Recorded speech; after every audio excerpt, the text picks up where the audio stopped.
Hey, greetings and welcome back to another episode of the Relationship School podcast. Yeah. Thanks for being a subscriber. Thanks for listening. Thanks for being the kind of human that values relationships. I believe in a more relationally adept, competent world. And that's what I'm trying to create here.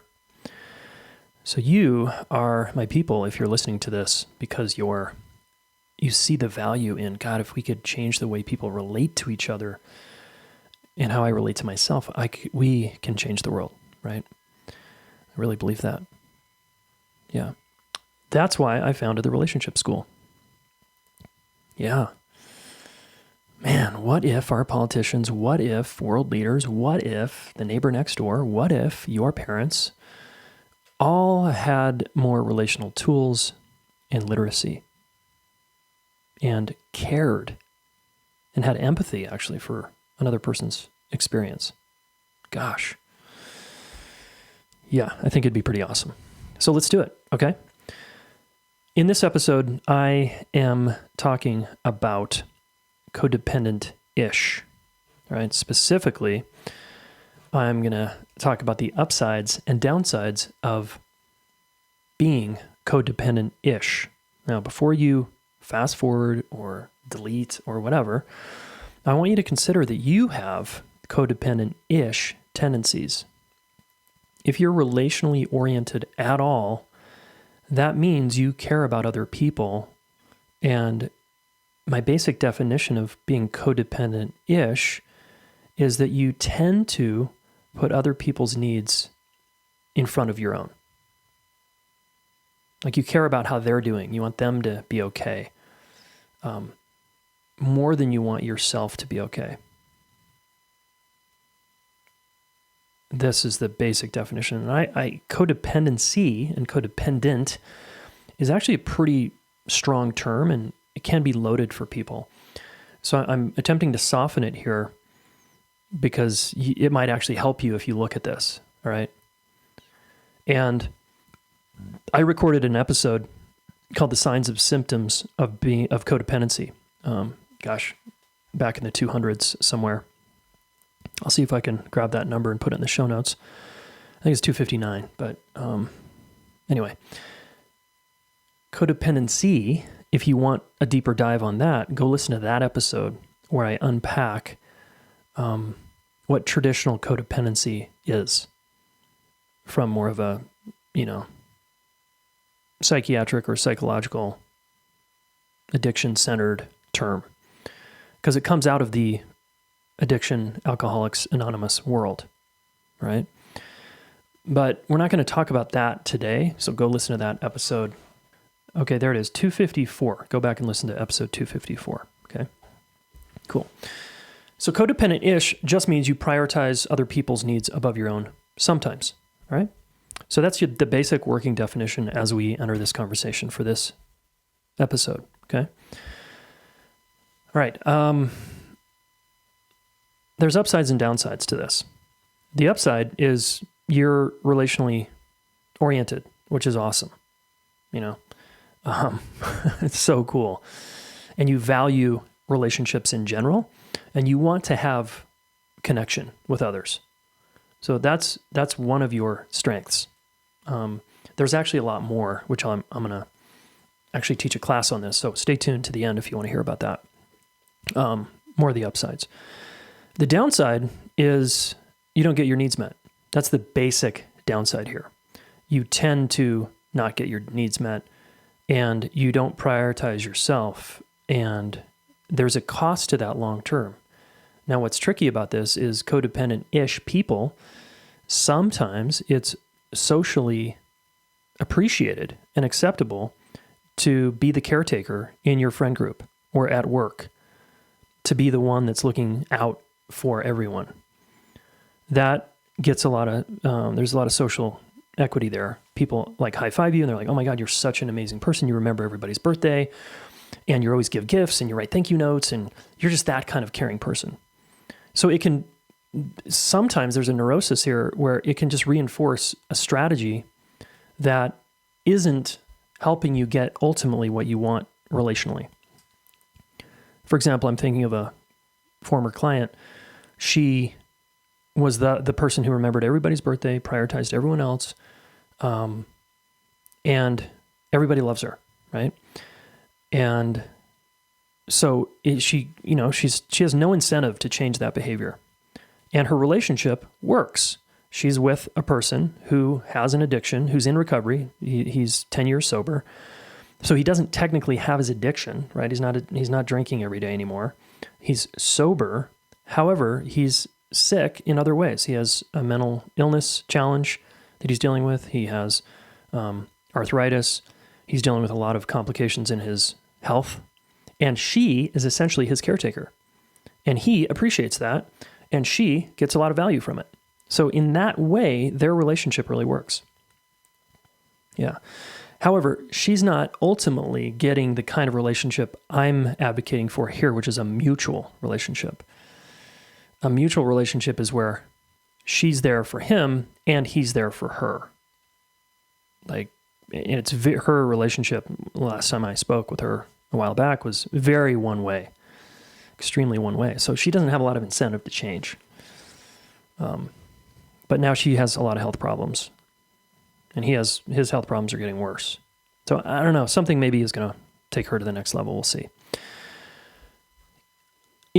So that's one way it could look. Another way is that you tend to do the emotional labor and you overfunction relationally. And then you resent the other person, right? And you start to get frustrated that they won't listen to this podcast and they won't do the work and they won't come to a event, a workshop, or therapy or coaching with you. Or if they do, it's because you convince them and drag them or pull them or enroll them somehow. And you're always doing that, which is basically overfunctioning, right?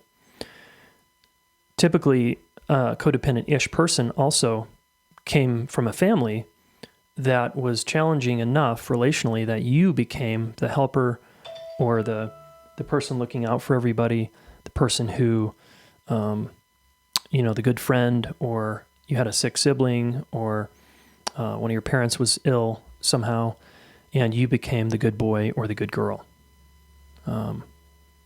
to again help the family, right? Not have disconnection, not have disharmony, not have pain, basically. Okay? So the problem with your codependent-ish behaviors is you don't get your needs met, and you're not that great, actually, at helping other people, even though you might think you are. What do I mean by that? Well, I've talked a lot about challenge and support in this podcast, and that helping someone is also challenging them and supporting them. Not just help means support, right? We can over-support our kids, we can over-support people, and they become dependent on us to be successful in life. This is the whole failure to launch thing. When we have kids, living at home into their 30s, 20s, or whatever, and they actually don't know how to do things for themselves because their parent continues to get a lot of value from being the helper. That ain't that helpful. There's a lot of therapists also and coaches who continue to help overly support people when people also need to be, they need a kick in the ass sometimes. Okay? So I'm going to assert that you could use some help getting your needs met, and maybe you could use an upgrade on how you help people, how you caretake people. And I think you are going to be more fulfilled if you try that. One more shadow point of the codependent-ish person, which I posted on Instagram the other day, is that you have a big fear that's unconscious mostly of receiving, right? If you're the one throwing the party, when was the last time you threw a party for yourself and other people actually helped you and supported you and lifted you up? You're usually the one lifting everybody up. And so you have, part of the reason you do that is because you struggle to receive. It's hard for you. It's vulnerable. It's edgy. It's uncomfortable to be the center of attention when people are giving to you because you're the giver, right? So if any of this is resonating, the thing I want you to do is I want you to come to a workshop with me. Okay. I'm trying to make this super straightforward for you. It's 4 hours of your time, Friday, from 4 to 8 p.m. Mountain Time, August 27th. And if you go to relationshipschool.com/codependent-ish, all right, we will educate you on what this workshop's all about. Okay, there's a little video to watch, 2 minutes. And the workshop title is The Secret to Being Codependent-ish. There's a secret? Yes. There's a huge secret that maybe you know about, maybe you don't. So we're going to get into that. And the subtitle is How to Get What You Want and Transform Your Desire to Change Others. Because remember, those are the two things where you struggle is, how do I get what I want relationally? Right? How do I get my needs met? And how do I help people maybe better, right? And I want you to have mutual relationships. That's very important to me, that you have an equal kind of footing in a relationship. So in this 4-hour workshop, some of the things we're going to talk about is the most important boundary you need to set in your life, I think. How to inspire change in others. I'm going to give you a script for your next conversation with the person that you're maybe enabling or over-functioning with. We're going to write a personal declaration, which is huge. We're going to talk about a 3-step plan for integration and how to, basically the 4 needs that you need to have in place that you've heard me talk about on the podcast before, okay? And what's cool about this workshop is there's going to be a lot of people there, and we're going to practice. So we're going to be on Zoom, and we're going to be doing breakout rooms.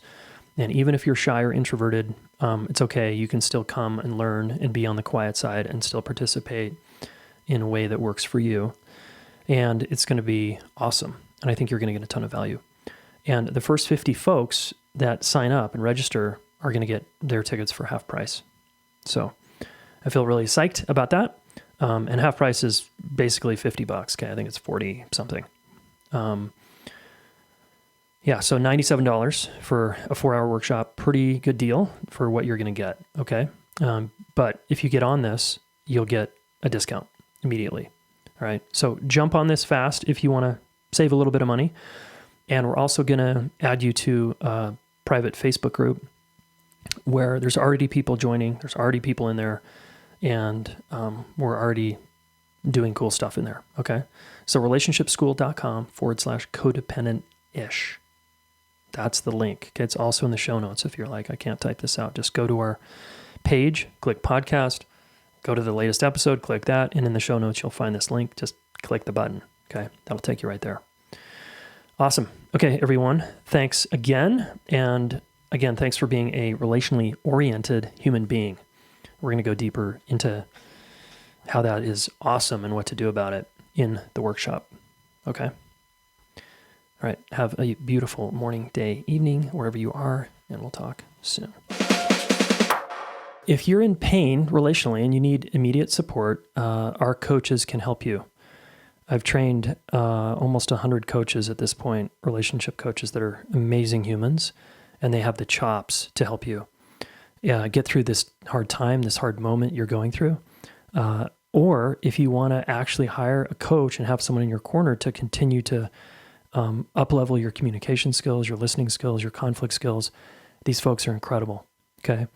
So all you need to do is go to relationshipschool.com/MRC. That stands for My Relationship Coach. So relationshipschool.com/MRC, all right? If you want immediate, direct, effective help, check them out.